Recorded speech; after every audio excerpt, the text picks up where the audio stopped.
O Bicharada tem o apoio da Clínica MyVet Center, La Máfia Barbearia, Farmapop e da Secretaria Municipal de Meio Ambiente.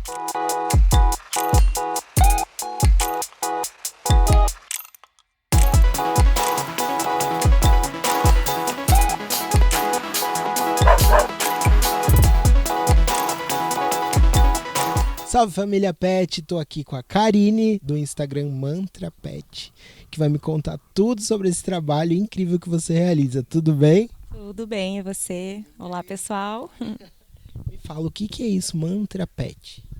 Bom, Mantra Pets é a minha página, né, que eu criei em abril do ano passado, na verdade, e é para divulgar o meu trabalho de comunicação telepática animal. Como é isso? Comunicação telepática animal. Você se comunica com os animais, é isso? Isso mesmo, é feito um processo de comunicação com animais, onde os tutores, os humanos desses animais me procuram e fazem algumas perguntas focadas, voltadas para o bem-estar do animal, como é que ele está, o que leva, né, o tutor, o humano a me procurar. Questões assim relacionadas a relacionamento entre mais de um patudo na casa, animais que foram adotados, né, o que aconteceu antes, o que ele mais gosta, como fazer para tornar a convivência dele na família, né, no sistema familiar mais harmônica. Questões também voltadas para apoio, auxílio aos tratamentos veterinários, né, animais que estão passando por processos e que precisam e que querem relatar como é que eles estão se sentindo, onde que dói, que tipo de tratamento se eles aceitam, né, tem determinados procedimentos como cirurgia, quimioterapia, né, que é uma decisão do tutor, né, e o tutor às vezes escolhe perguntar para o animal o que ele acha disso tudo. Eutanásia, mesma coisa, né? Se o animal quer ou não. E vou dizer assim que os animais eles têm uma visão da morte muito diferente da nossa. Eles têm assim a questão do apego é diferente. Para eles a morte é uma coisa muito natural. Eles enxergam com uma maturidade diferente. Vou ter que te perguntar, né? Você nasceu com esse dom, você foi desenvolvendo, você escuta os animais o tempo todo ou só em alguns momentos? Como é que funciona isso para o pessoal de casa entender? Assim como todo amante de animal, né? E isso começa desde pequena. Então eu poderia passar horas com os animais quando eu era pequena. E eu tenho assim memórias de eu muito pequena escutando uma conversa entre pássaros. Mas eu não entendi aquilo, para mim aquilo era super normal. Em algum momento da minha vida, essa conexão com eles adormeceu, né? Antes disso eu tive aqueles animais grudinhos, né, chicletinhos, e quando tive o primeiro falecimento de um deles, eu tive um baque muito grande, eu era muito pequena, e aí aquilo meio que adormeceu. Eu brincava com os animais das vizinhas. e, e em uma certa fase da minha vida, eu senti muita necessidade de estudar terapias para animais, a espiritualidade dos animais, por conta de dois patudos que eu tinha e que estavam na fase sênior da vida deles. Eles estavam passando por processos e tendo que fazer também processos veterinários. E eu queria auxiliar energeticamente de alguma forma para que fosse mais leve esse processo. E aí se desenvolveu um vício muito saudável. Eu comecei a estudar curso atrás de curso, isso tem 10 anos já. Curso atrás de curso acerca da espiritualidade dos animais, alimentação natural para cães e gatos, petiscos funcionais, educação de filhotes, o neurofuncionamento do cão, do gato, reiki veterinário, né? Eu tenho a formação de reiki veterinário, comunicação telepática animal, a questão da ansiedade dos animais, a comunicação corporal deles. Muito Comecei a curioso o estudar. que eles falam, né? Será que eles falam alguma coisa tipo assim, eu não gosto de você? Eles falam tudo, né? E eles falam aquilo que eles querem. Existe uma pauta. Então, no trabalho profissional, eu estabeleço uma pauta. Eu peço para o tutor fazer um número X de perguntas, né, para organizar, porque também existe um tempo em que a gente consegue manter essa energia de conexão. E ele segue a pauta ou não. Normalmente ele vai além, né? Ele fala mais coisas, ele traz mensagens para o tutor, para a família como um todo. Mas assim, nunca aconteceu, já aconteceu dele dar uns esporros no humano, já aconteceu. Mas assim, essa questão de não gostar, essa questão afetiva, nunca aconteceu comigo, eles são por amor, né? Eles são amor. É sinônimo, né? E eles sempre trazem questões que o humano vai aguentar e que o humano precisa ouvir, que ele precisa entender.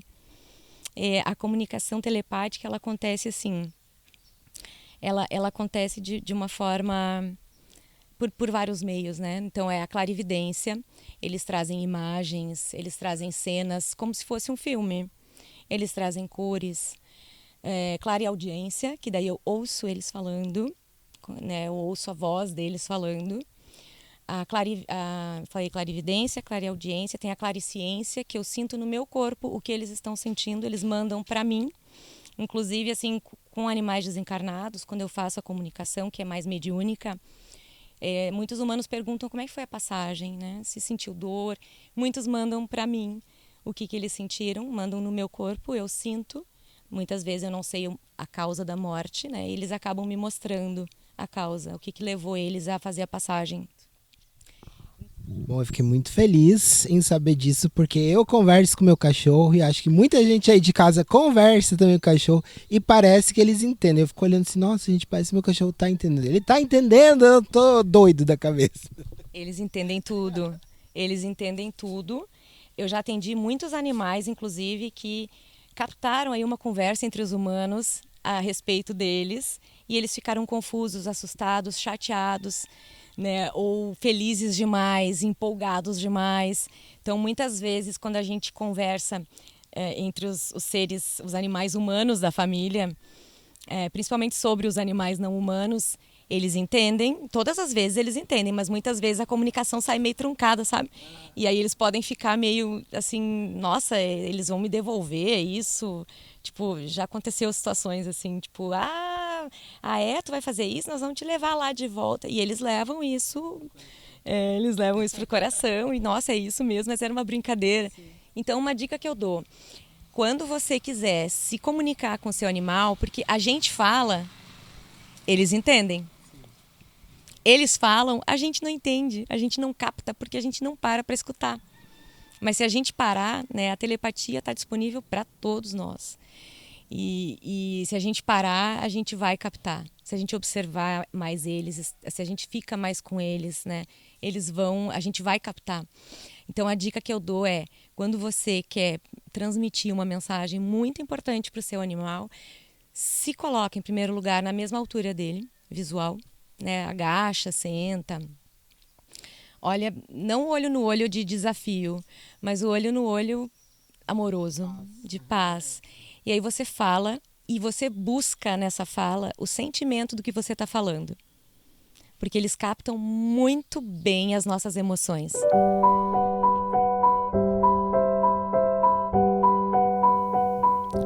O que os animais nos trazem hoje é que, para além das questões práticas de uma terapia telepática animal, de uma comunicação intuitiva com os animais, é a questão mais espiritual.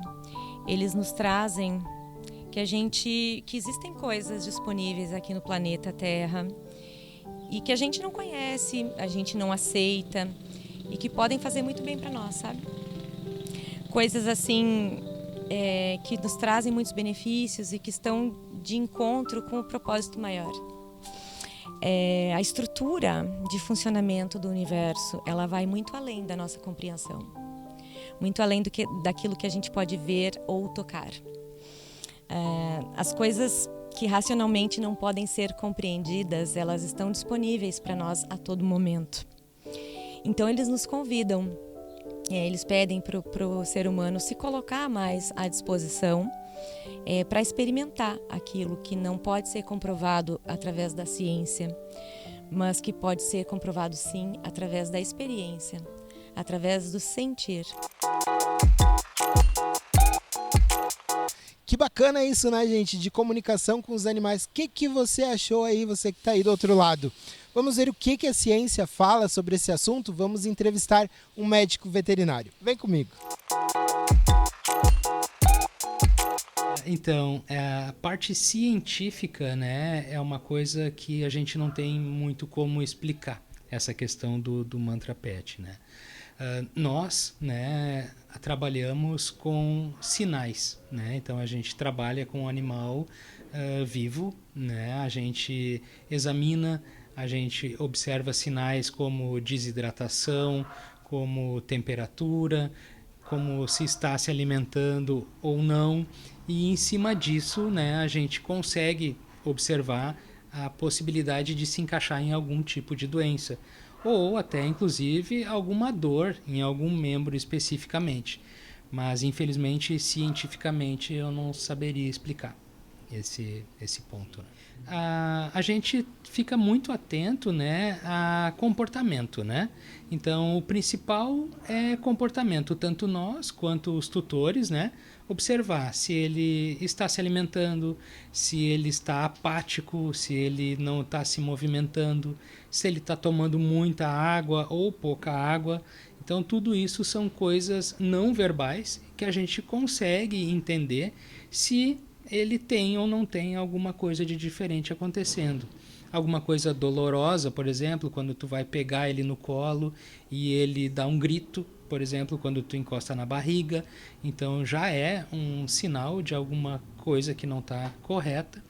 E em cima disso, a gente faz então exames clínicos e depois dos exames clínicos a gente tem os diagnósticos, né? Por imagem, né? Quando é, por exemplo, o caso de um ultrassom ou um raio-x, e ainda exames sanguíneos, quando a gente faz de órgãos especificamente, que a gente chama de bioquímicos, ou até um hemograma, onde se assemelha muito com os humanos essa parte de exames, né? E no terceiro bloco do nosso programa, nós sempre vamos mostrar fotos dos animais que estão para adoção das ONGs aqui de Montenegro. Então, se você está interessado em adotar um animalzinho, fica ligado aí, roda VT.